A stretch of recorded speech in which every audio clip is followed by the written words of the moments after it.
Utopie. Par définition, ce mot renvoie la plupart du temps à un idéal imaginaire, à un projet impossible à réaliser. Et quand on se fait traiter d'utopiste, c'est rarement un compliment. Un projet qui, pour moi, me fait penser à une gauche utopiste. La preuve, étymologiquement, l'utopie signifie absence de lieu. L'utopie serait donc un doux rêve en total décalage avec la réalité. Mais pas si vite. Si on revient aux origines de ce mot, c'est Thomas More qui l'a inventé au XVIe siècle, avec son livre « L'utopie » ou le traité de la meilleure forme de gouvernement. Dans son récit, l'île d'Utopie est présentée comme une contre-image positive de ce que pourrait être l'Angleterre si elle était mieux gouvernée. L'utopie est donc aussi une contre-proposition à un système, un autre horizon. Ce que propose Thomas More à l'époque, c'est une ouverture d'esprit. Une ouverture à l'idée qu'il est possible d'expérimenter autre chose et d'améliorer la société. Plus de 500 ans plus tard, alors que l'on entend encore bien souvent qu'il n'y a pas d'alternative au système actuel, j'aimerais qu'on s'autorise un peu à rêver.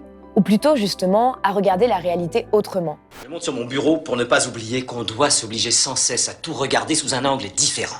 Pour y voir les utopies réelles qui existent et l'espoir qu'elles nous donnent. Et ça tombe bien, montrer des utopies en action, c'est tout l'objectif de la série documentaire Utopie, diffusée sur France TV/.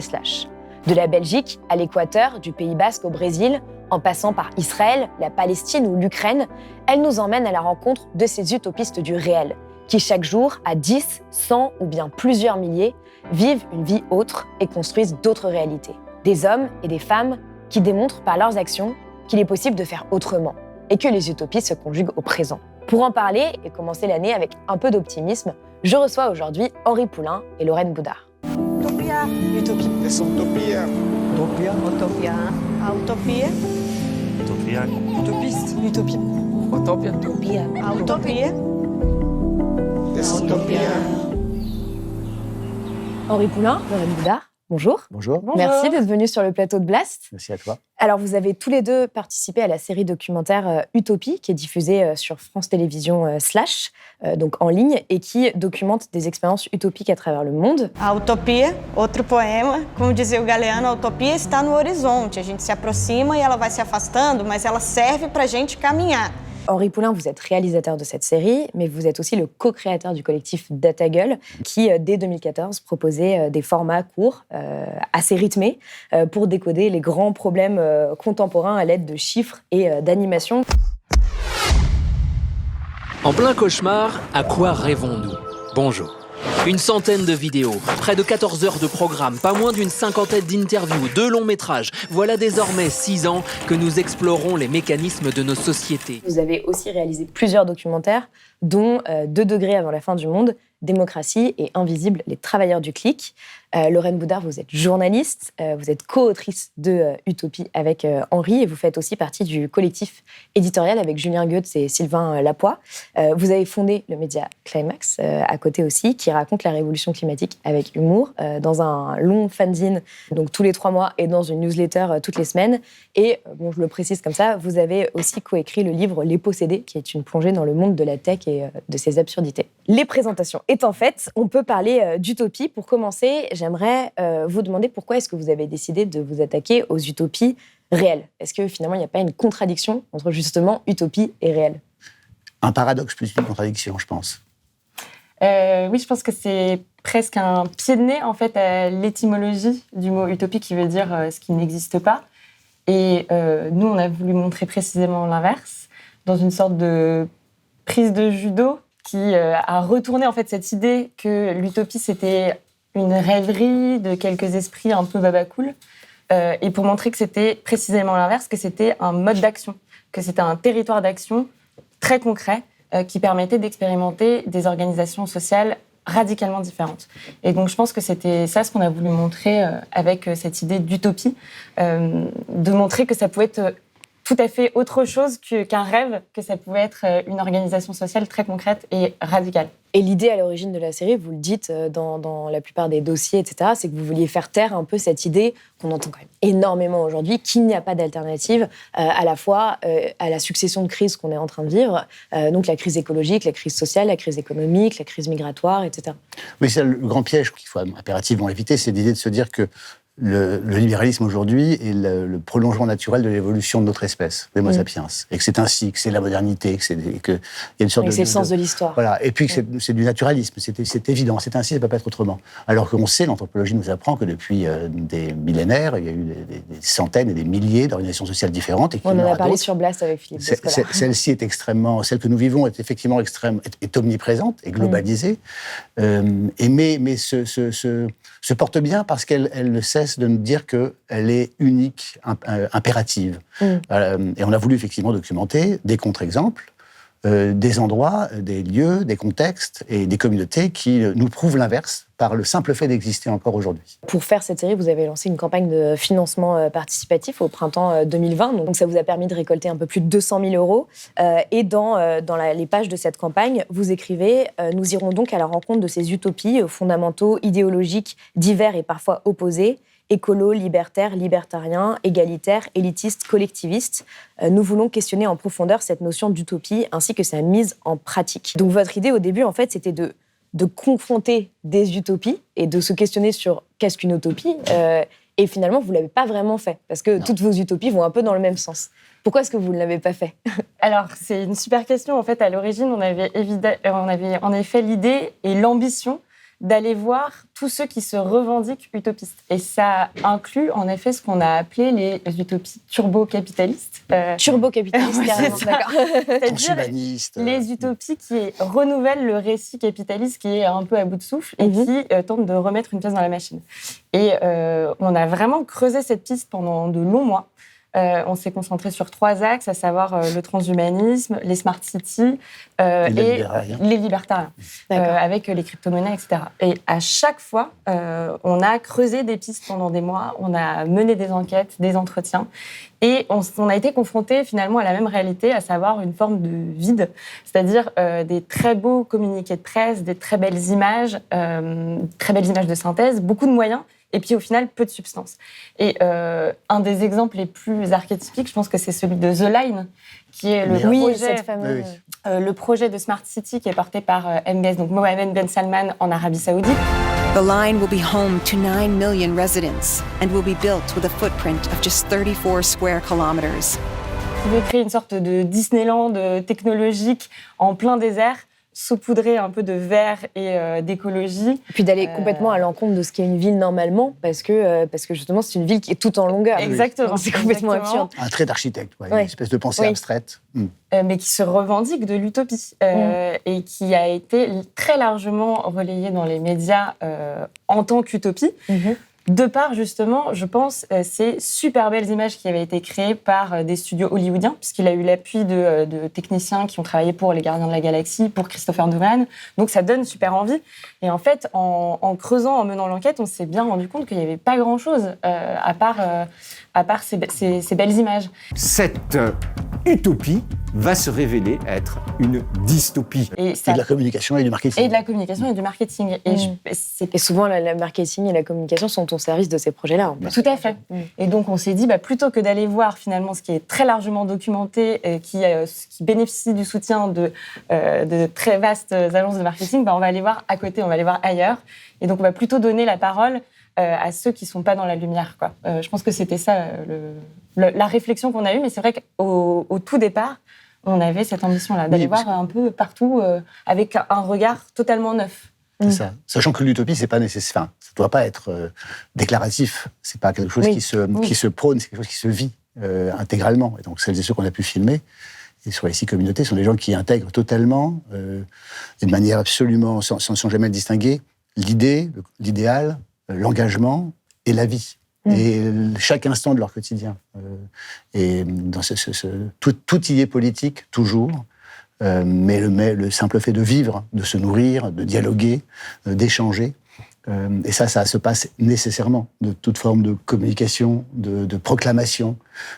C'est la vraie vie qui nous a attirés finalement. Então, eu acho que é isso. A utopia é viver realmente a vida. Ça en vient justement à ma question suivante. Quelle est la définition du mot utopie sur laquelle vous vous êtes accordé pour aller chercher justement toutes ces histoires que vous avez racontées, donc ces 6 films qui racontent 6 histoires différentes?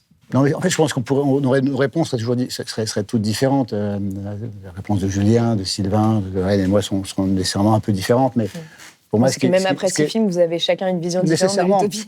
Évidemment. L'utopie, c'est d'abord ce que l'on charge de nos idéaux.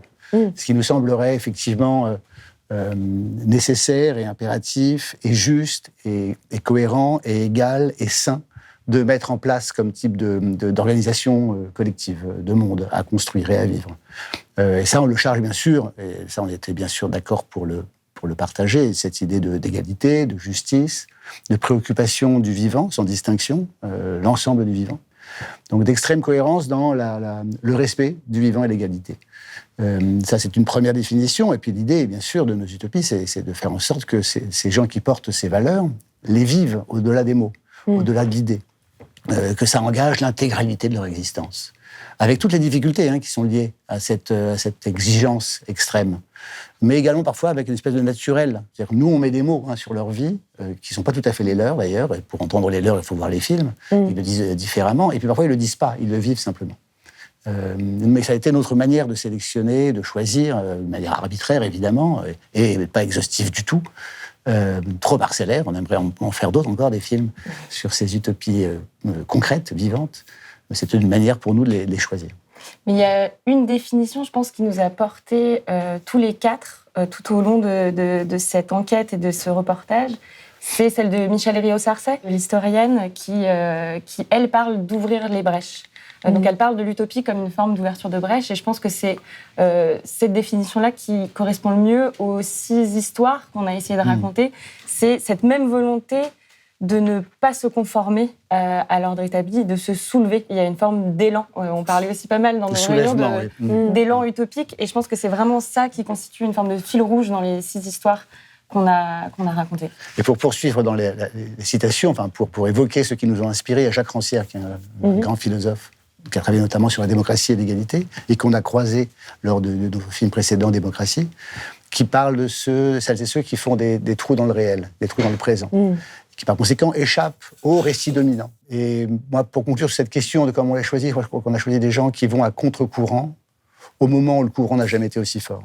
À contre-courant du récit de la coexistence impossible en Israël et en Palestine, au contre-courant de ceux qui disent le développement et la croissance n'est pas impérative et n'est pas nécessairement n'implique pas le bonheur des peuples, comme à Sarayaku, à Longomai, et ainsi de suite. Sur des gens qui vont radicalement à contre-courant, sans jamais rien céder au confort et à la facilité. Alors qu'à contrario, les utopies turbo-capitalistes dont vous parlez sont des utopies qui vont justement dans le courant de cette idée de progrès qui malheureusement est majoritaire aujourd'hui. Oui, qui tire le fil jusqu'à l'extrême et parfois même jusqu'au risible, parce qu'on avait aussi, on s'était penché sur le Seasteading Institute, qui est un institut qui est financé par Peter Thiel. Peter Thiel, c'est le cofondateur de PayPal, qui est aussi un des architectes de Facebook. Et donc le Seasteading consiste à proposer des habitations flottantes dans des eaux internationales pour s'extraire à la législation internationale, donc à toute forme de loi. Et donc là, on voit bien comment la logique turbo-capitaliste peut se mettre en place avec cette même volonté de se promouvoir en tant qu'utopiste, alors même qu'on voit bien que c'est des logiques qui vont à sens inverse. Donc c'est vrai que c'est intéressant de voir comment cet étendard même d'utopie est porté par des gens radicalement différents. Dans le cas spécifique de Seasteading, c'est aussi le ticket d'entrée était à 15 millions, donc on est très loin de la notion de l'égalité quand même. Oui, c'est ça aussi, c'est que ces projets coûtent très cher. C'est à l'image, par exemple, du méga-yacht Somnio qui propose à des appartements à plusieurs millions de dollars pour s'extraire des problèmes du monde et des pandémies mondiales. Des utopies de milliardaires. Oui, et puis c'est aussi dans un des épisodes de la collection, Zad Partout, donc où on suit deux jeunes femmes, 2 zadistes, qui parlent en réalité de leur expérience au quotidien et qui parlent de l'utopie choisie versus l'utopie subie. L'utopie parce que nécessité. Et je trouve que c'est vraiment un peu la distinction entre les deux courants. Les utopistes qu'on a été voir, ce sont des utopistes qui se sont soulevés en réaction à une forme d'injustice, qui ont instauré une forme de rapport de force, versus l'utopie van life sur Instagram, pour le dire de manière caricaturale, comme d'ailleurs Mazet le dit dans Zad Partout. Donc, c'est vraiment ces deux courants-là qui finalement s'entrechoquent. Et je trouve que l'utopie subie versus l'utopie choisie, elle définit bien cette opposition. Mais ce sont des utopies qui passent par la lutte. Exactement. C'est pas une utopie du confort, ou de j'améliore un peu mon style de vie et je suis un peu plus confort, et puis je dors un peu mieux parce que je considère que je suis plus aligné. Non, c'est autre chose. Il y a effectivement une confrontation, une lutte. Utopia konkretu bat jarraitzera enamaten dutzun lehen arrazoia izan alda behar bat, ez? Alors, justement, pour continuer dans les citations, j'en ai trouvé une de Théodore Monod, le scientifique français, qui dit « L'utopie est simplement ce qui n'a pas encore été essayé ». Donc, c'est un peu ce que vous montrez donc, dans cette série de 6 épisodes de 52 minutes. Je vais essayer de les résumer rapidement pour donner une idée aux personnes qui nous regardent, parce qu'ils n'ont peut-être pas forcément vu. Donc, dans le premier épisode, vous nous emmenez dans le quotidien de Celle et Mazette, qui ont été chassés de la ZAD d'Arlon en banlieue de Bruxelles, et qui essaient, dans leur quotidien, d'essayer d'appliquer les idéaux de cette ZAD en venant en aide aux exilés, aux plus précaires, aux agriculteurs. Ensuite, on part au Pays Basque avec Anne, qui travaille seule sa terre et qui participe à un réseau coopératif assez important d'entraide sur le territoire. Après, on part en Israël, au village de Neve Shalom ou Waat al-Salam. Donc, c'est un oasis de paix où, depuis plus de 50 ans, chrétiens, juifs et musulmans vivent ensemble au milieu d'un territoire qui est Israël déchiré par les guerres. Le 4e épisode nous emmène en Amazonie équatorienne, auprès des 7 communautés Sarayaku qui ont réinventé leur démocratie pour défendre la forêt vivante et leur culture contre les attaques répétées des compagnies pétrolières par lesquelles elles sont un peu cernées. On part ensuite au Brésil avec le mouvement des Sans-Terre qui, depuis 1984, se réapproprie les terres et les cultive pour créer des espaces d'égalité, de souveraineté alimentaire, d'éducation pour des centaines de milliers de personnes qui n'ont rien. C'est assez impressionnant. Et le dernier voyage est très en lien avec l'actualité puisqu'il nous emmène à Longomile, à quelques kilomètres de la guerre en Ukraine, donc une ferme dans laquelle il y a des hommes et des femmes qui essaient de construire une utopie agricole et qui accueillent celles et ceux qui fuient la guerre. Quel est pour vous, d'une certaine manière, on l'a un peu déjà évoqué, le point commun entre toutes ces histoires, le fil qu'on peut tracer entre toutes ces histoires-là? Je pense qu'il est assez fragile et on l'a un petit peu évoqué, c'est un certain nombre de valeurs qui sont partagées, qui peuvent paraître un peu naïves quand on les dit comme ça à voix haute, mais qui sont vécues jusque dans la chair des utopistes qu'on a suivis.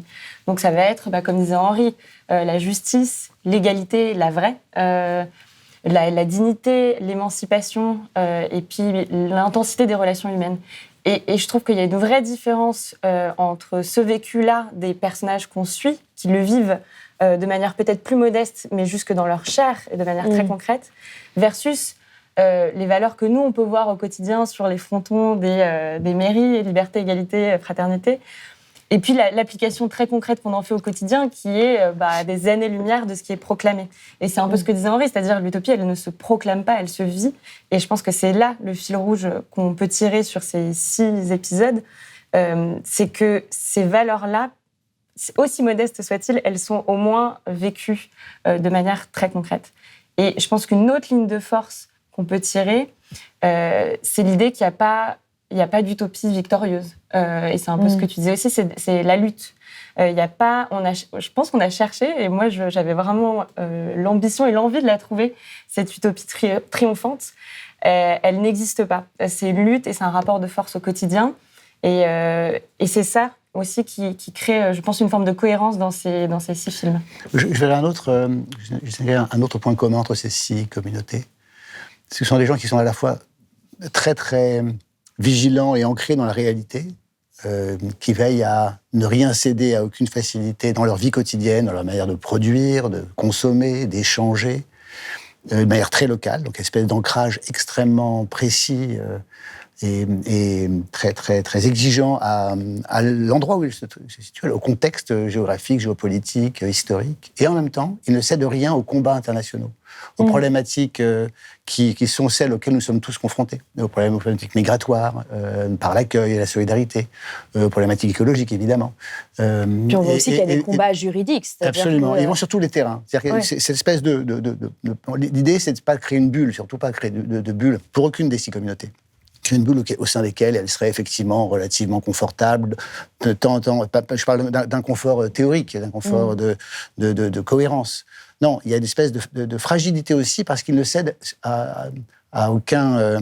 il n'oublie aucun des combats, ni locaux, ni internationaux, ni globaux.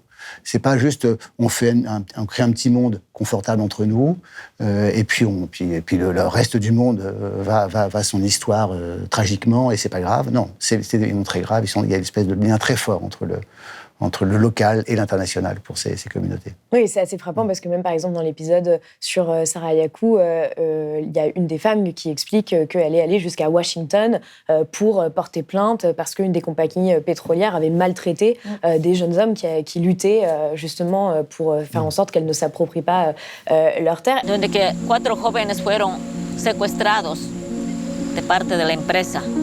Donde que yo me fui a hacer una demanda en la Comisión Interamericana de Derechos Humanos en Washington. Est-ce que vous aviez aussi un critère de réplicabilité, c'est-à-dire de se dire, en fait, d'une certaine manière, potentiellement, ces expériences-là peuvent être réplicables, puisqu'on voit aussi dans le rapport au vivant, dans la défense des terres, que c'est des combats qui se mènent un peu partout dans le monde, et en France aussi, il y a beaucoup de luttes locales là-dessus. C'est une question vraiment centrale, la question du modèle. Aucune de ces communautés ne considère qu'elle est un modèle.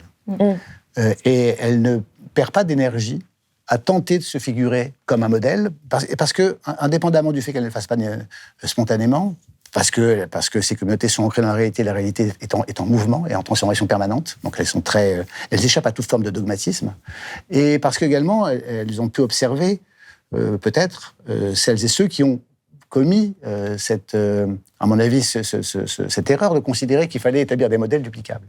Rien n'est duplicable.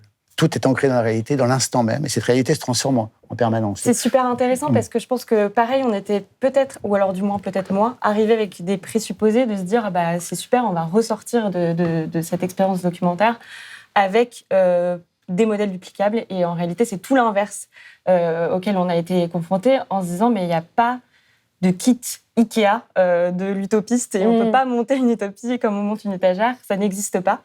Et aucune de ces communautés ne s'en revendique, comme le disait Henri, parce que chacune des communautés est confrontée à un contexte politique tout à fait précis et unique. Et donc, si on prend Neve Shalom ou At El Salam, le contexte politique, c'est la guerre, c'est le conflit israélo-palestinien. Et donc, l'utopie, elle consiste uniquement, et avec tous les guillemets du monde, à vivre ensemble en paix. Et rien que ça, il est déjà énorme.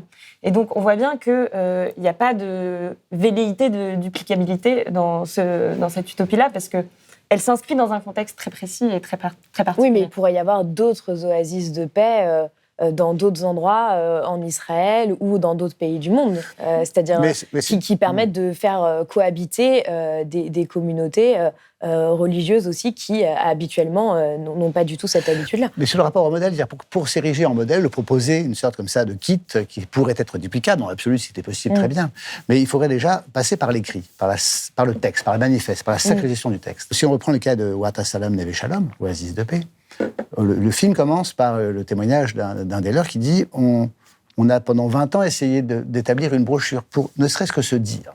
Et on n'a pas réussi. And even the people that lived here, they couldn't agree on what is the definition of Neve Shalom. Parce que se dire, c'est figer par le texte une réalité en transformation permanente. Oui, alors qu'ils s'adaptent en permanence à des réalités nouvelles en fonction aussi. C'est ça. Et la méthode, c'est peut-être ça, finalement. Surtout pas passer par le manifeste, la sacralisation de l'écrit, la règle qu'il s'agirait de rendre impérative, mais d'être en réception permanente de l'évolution quotidienne du contexte et de la réalité, pour être toujours le plus juste. Après, effectivement, s'il y a des choses qui sont duplicables, mais ça, on enfonce des portes ouvertes. Une fois qu'on l'a dit, on n'a encore rien fait. Mais c'est donc veiller à l'égalité, la justice sociale, le respect des autres, la bienveillance, le féminisme, l'écologie, le respect du vivant. Oui, ces règles-là sont communes. Mais une fois qu'on a dit ça, on n'a rien dit. C'est comment on fait après. Et ce comment-là nécessite le fait d'être réceptif avec beaucoup d'acuité à l'intégralité des éléments qui composent notre réalité quotidiennement. Et ça, à moins d'être Balzac 20 ans plus tard, où c'est difficile de l'écrire. et dirigé. Et ça, c'est le champ de la littérature et de l'art, mais t'as pas le champ de la pensée politique. Mais ça veut pas pour autant dire que chaque utopie est une sorte d'îlot isolé qui fait sécession avec les autres, parce qu'on a bien constaté qu'il y avait des ponts entre les communautés. Par exemple, le mouvement des Sans-Terre au Brésil qui a expérimenté l'agroécologie, qui a inspiré le mouvement coopérativiste au Pays Basque qu'on a été voir aussi, qui s'est inspiré de ces principes de l'agroécologie pour le mettre en place sur son territoire. Donc il y a des échanges, il y a des ponts, mais chacun se les approprie avec ses particularités et ses spécificités. Et il n'y a pas de dogme ou de kit. Il y a des instruments. L'agroécologie est un instrument, effectivement. Mais c'est complexe, l'agroécologie. On peut passer une vie à l'étudier. Bien sûr. C'est une. Et c'est l'agroécologie, en plus, il explique en tant que philosophie de vie. Bien sûr. C'est-à-dire, respecter tout ce qui est vivant. Et dire aussi, manger une laitue bio, c'est pas intéressant si l'agricultrice qui l'a cultivée est frappée par son compagnon. Oui, c'est ce qu'elle dit. E a gente acredita nela e a gente aposta nela.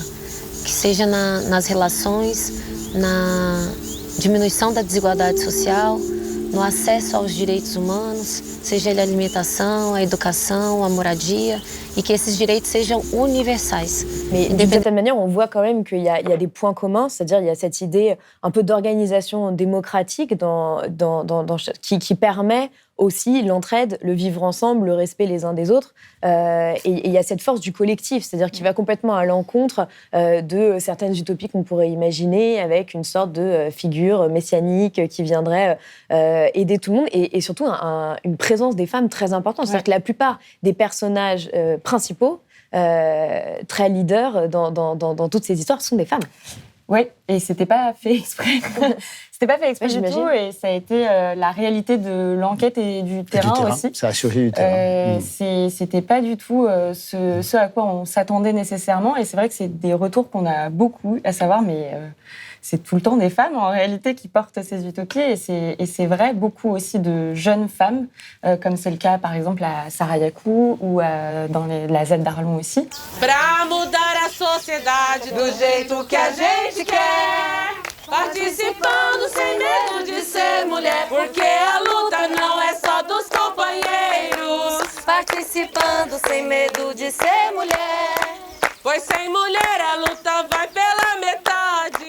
Et pour la question de la démocratie, oui, elle est centrale, parce que l'idée, c'était surtout pas de faire un catalogue de solutions individuelles, de ce petit jeune finlandais a réussi à construire un filet qui rassemble tout le plastique de l'océan. Mais c'est tout le problème, c'est qu'aujourd'hui, en fait, dans le traitement des solutions, on parle souvent aussi, on fait des figures d'héros, de héroïnes en disant « il a trouvé la solution pour dépolluer les océans », par exemple. Et donc là, il n'y a pas de figure prométhéenne, il n'y a pas de leader, il y a la force du collectif, et je trouve qu'elle est retranscrite dans tous les épisodes, peut-être de manière plus vive dans le film sur Sarayaku. Donc Sarayaku, cette communauté en Amazonie équatorienne, qui a une assemblée démocratique qui nous paraît presque dingue avec notre regard, nous, en France, qui et nos rendait compte tous les 6 mois. Exactement, avec une participation de tout le monde. Et puis, on voit bien que c'est pas forcément sexy. C'est-à-dire que c'est des débats qui durent des heures. Très technique, parfois. Henri pourra en témoigner parce qu'il était sur place. Des PowerPoint, des oui, trucs. Et c'est ça qui est assez marrant, c'est qu'à la fois, on est un peu sous une hutte, et il y en a certains qui ont un ordinateur portable, il y a des PowerPoint, et il y en a d'autres qui sont en habit traditionnel. Donc c'est assez marrant de voir cette espèce de différence entre la modernité et... Pour revenir sur la dimension féministe de l'ensemble des films, qui a effectivement surgi de l'enquête puis après des tournages, qui n'a pas été délibéré, on l'a pas écrit.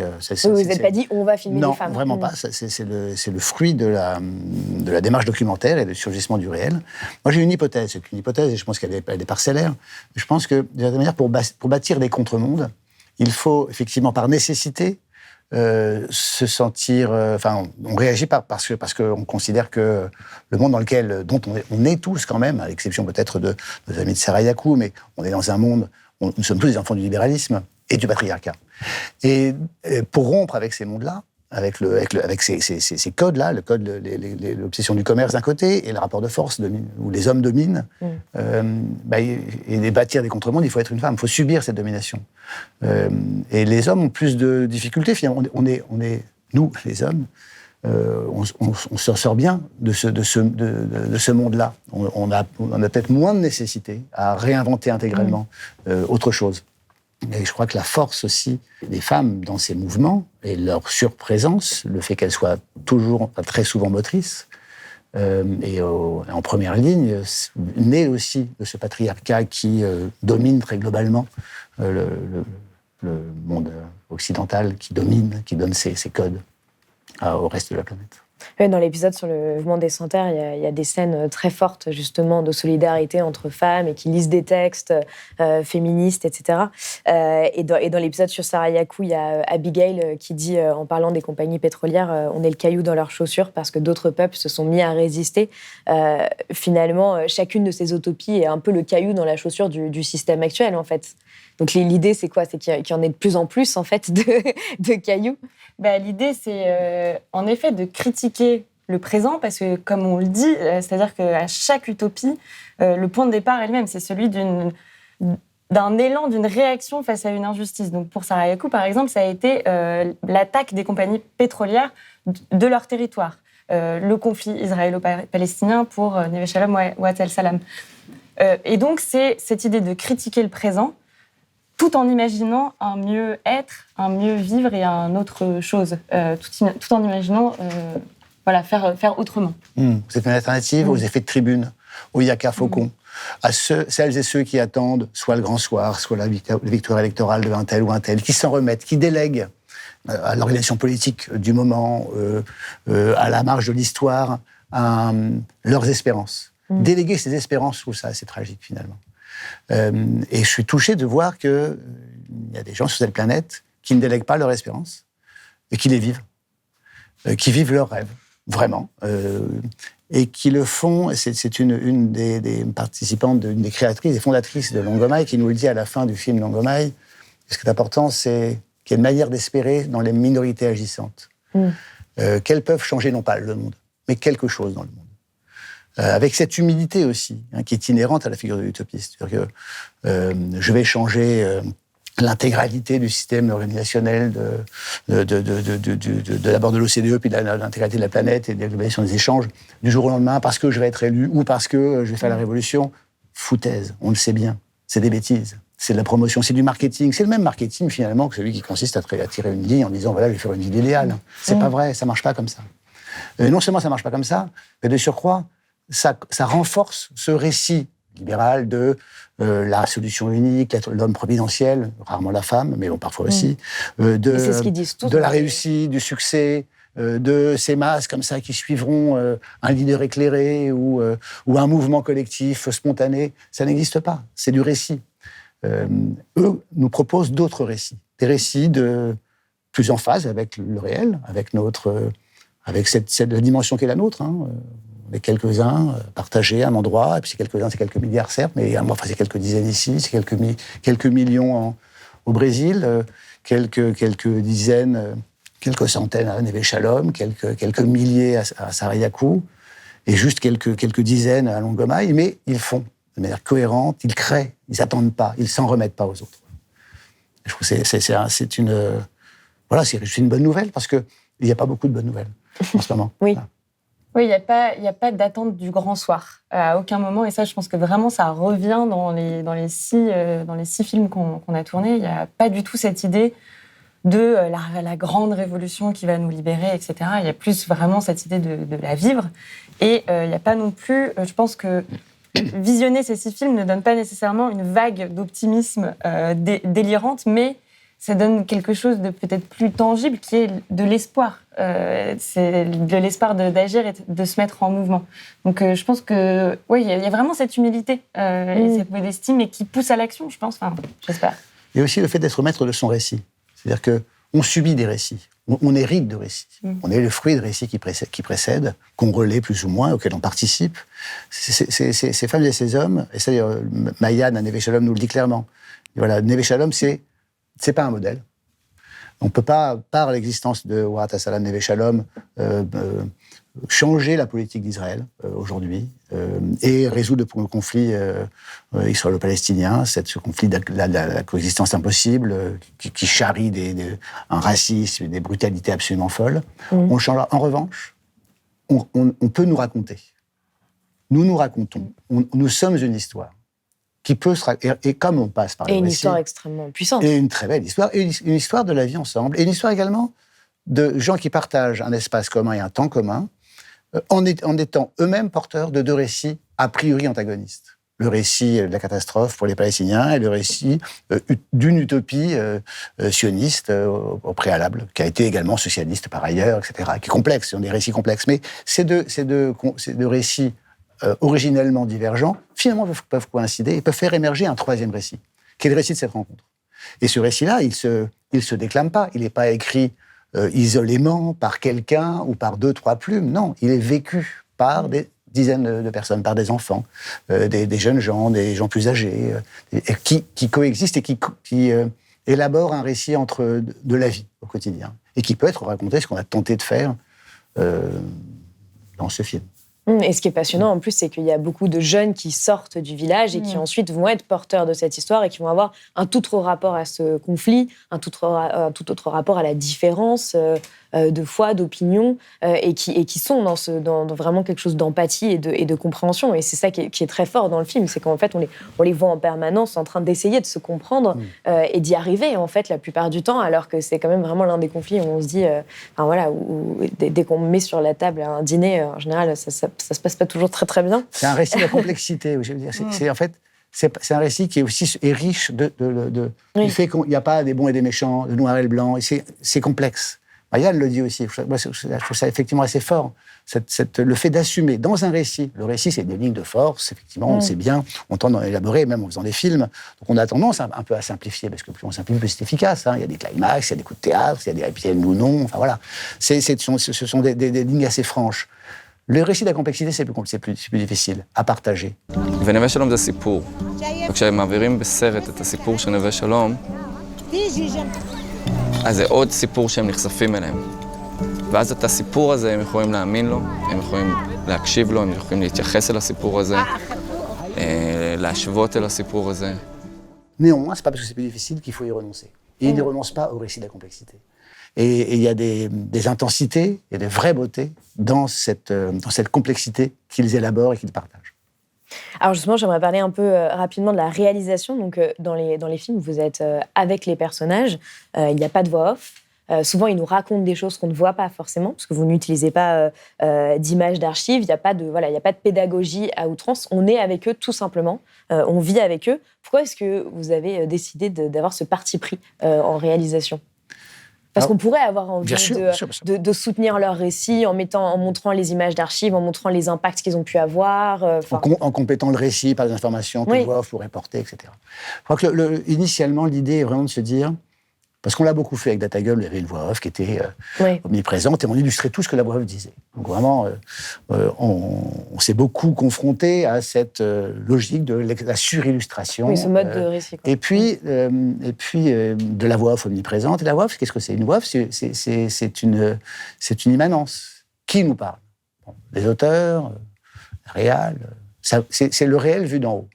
On s'est dit assez tôt, d'ailleurs depuis Invisible, c'est le comité Invisible d'ailleurs, qui m'a un peu inspiré, qui parle à mes amis. Il dit, il y a ceux qui parlent de la lutte, il y a ceux qui parlent de la vie, et puis il y a ceux qui parlent depuis la lutte, ceux qui parlent depuis la vie.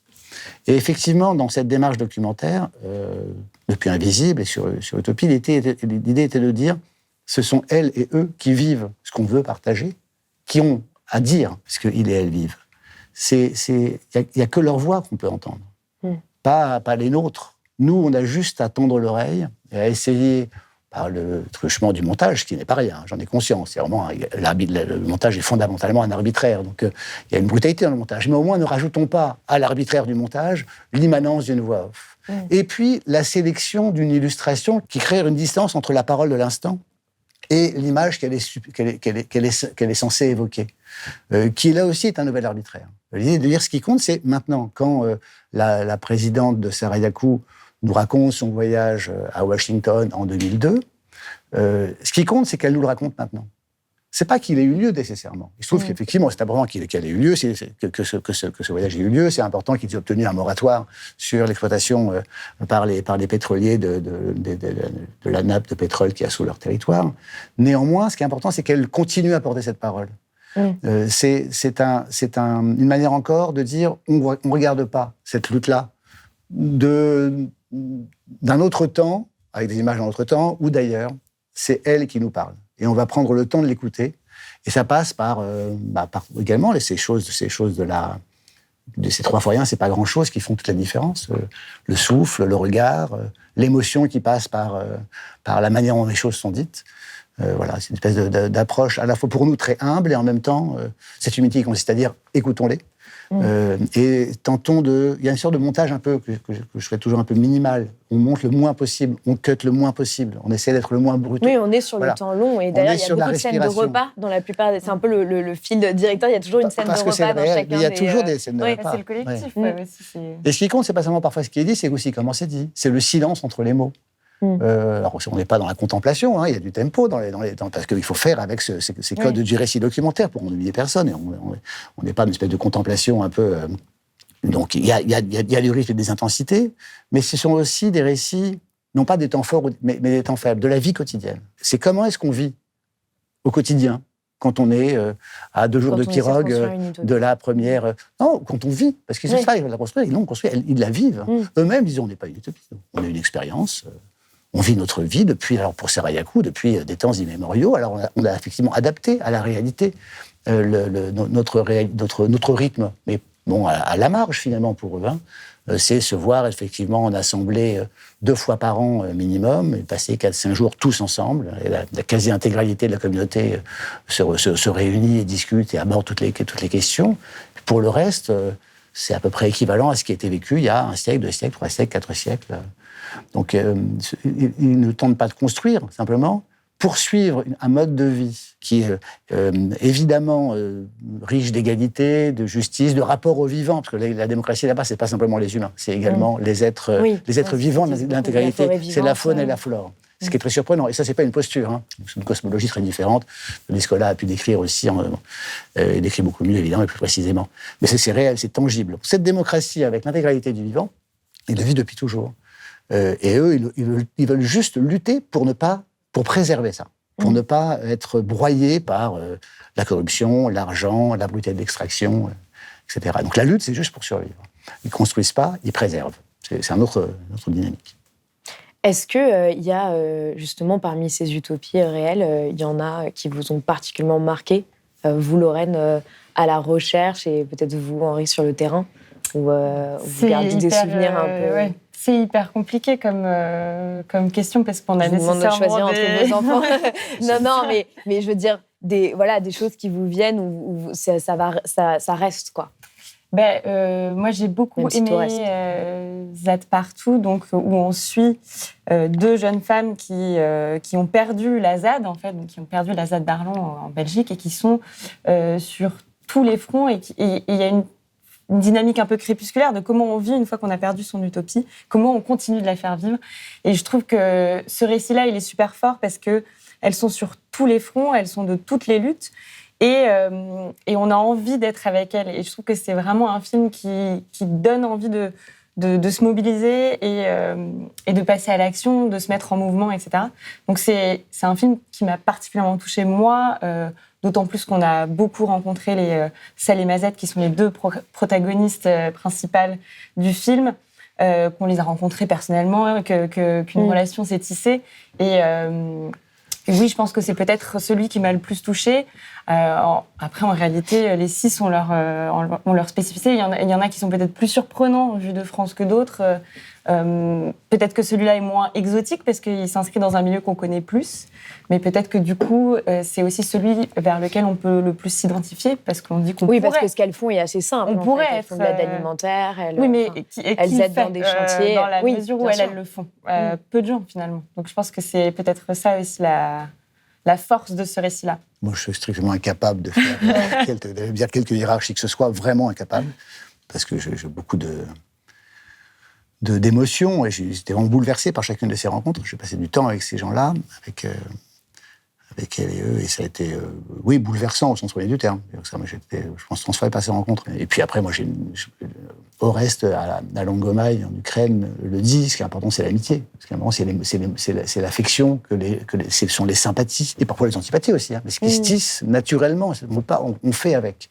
Et moi, je tire de cette année et quelques de tournage des amitiés fortes avec de nombreux utopistes. Vous pensez que vous allez y retourner? C'est probable, oui, c'est probable. Dernière question, qu'est-ce que vous voudriez que les personnes qui vont regarder cette série documentaire, qui regarderont peut-être quelques épisodes, peut-être tous, avec quoi vous voudriez qu'elles repartent dans l'idéal? Avec l'idée que le futur n'est pas condamné à être le passé, mais en pire. Qu'on ne serait pas bloqué dans une sorte de boucle linéaire infernale à revivre un peu toujours la même chose, mais en pire. Et que, c'est Dominique Bourg qui fait la distinction entre temps circulaire et temps linéaire, et de se dire, on a cette conception peut-être un peu toujours circulaire, de se dire, on va répéter ce qui s'est déjà passé. Si on envisage les choses avec une philosophie plus linéaire, on peut se dire, en fait, on peut tracer une ligne, mais totalement ailleurs, et ça ouvre des horizons beaucoup plus larges. Et je pense que la mission est remplie avec ces films-là. Je pense qu'on en ressort avec cette idée-là, du moins je l'espère, que de se dire qu'on n'est pas condamné à l'apocalypse nécessairement, et que ça ne veut pas nécessairement non plus dire qu'on est naïf. Voilà, c'est cette espèce de, peut-être pas pragmatisme, mais de vie, de réel, de concret, qu'on peut tracer, qu'il existe ces trous dans le réel qu'on peut faire, ces brèches qu'on peut ouvrir, et ces rapports de force à mener. Oui, il n'est pas nécessaire de déléguer, en fait, pour espérer. Je pense que pour espérer et vivre, il faut faire, quoi. Que c'est possible, qu'il y a des alternatives, la preuve. Donc, devenons des minorités agissantes pour changer quelque chose dans le monde. Et oui, il y a beaucoup d'espoir, là, je pense. C'est ce qu'on disait au début, c'est-à-dire qu'aujourd'hui, les outils de communication et de marketing vont servir les utopies que vous appelez turbo-capitalistes. Est-ce que l'enjeu, finalement, aujourd'hui, ce ne serait pas qu'il y ait plein d'autres personnes qui fassent comme vous, qui racontent ces utopies du réel partout? Parce que j'imagine que vous en avez sélectionné 6, mais que vous en aviez beaucoup en tête. Évidemment.